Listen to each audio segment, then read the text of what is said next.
بسم اللہ الرحمن الرحیم۔ حضرت ابن عطا رحمۃ اللہ علیہ فرماتے ہیں، خدا اور بندے کے درمیان انصاف کی 3 منزلیں ہیں: جوہد، ادب اور بندہ مدد چاہے اور خدا توفیق بخشے۔ بندہ کوشش کرے اور خدا انعام فرمائے۔ ادب بہرحال بجا لایا جائے، کیونکہ جو ادب سے محروم کیا گیا اس کی تمام نیکیاں ضائع ہو گئیں۔ علم اور حیا میں سب سے بڑی ہیبت ہوتی ہے، اگر یہ دونوں کسی میں نہ ہو تو اس میں کچھ نہیں۔ بہترین عمل وہ ہے جو کر اور کہہ گئے ہیں، جو کر نہیں گے مت کرو اور جو کہہ نہیں گے مت کہو۔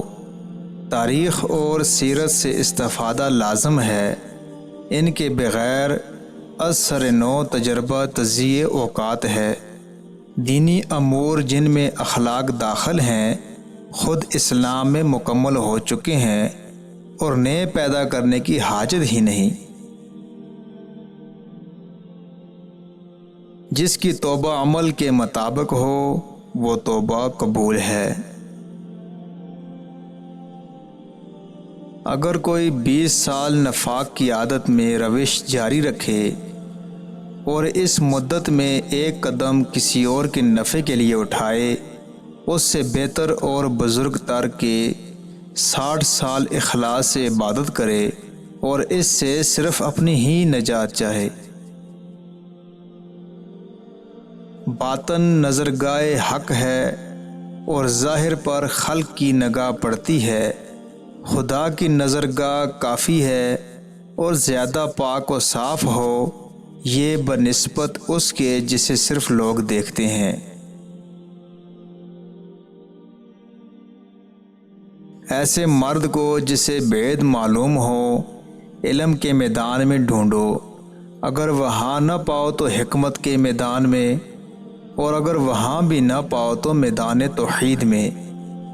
اگر کسی شخص کو ان تینوں میدانوں میں نہ پاؤ تو اس کی رہنمائی سے کوئی امید نہ رکھو۔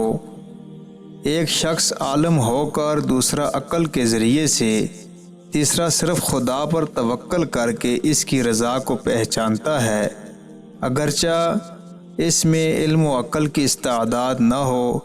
جو آدمی ان تینوں چیزوں سے عاری ہو البتہ وہی دین سے خالی ہے۔ اولیاء پر غیرت فریضہ ہے، اور کیا خوب ہے غیرت دوستی اور محبت میں۔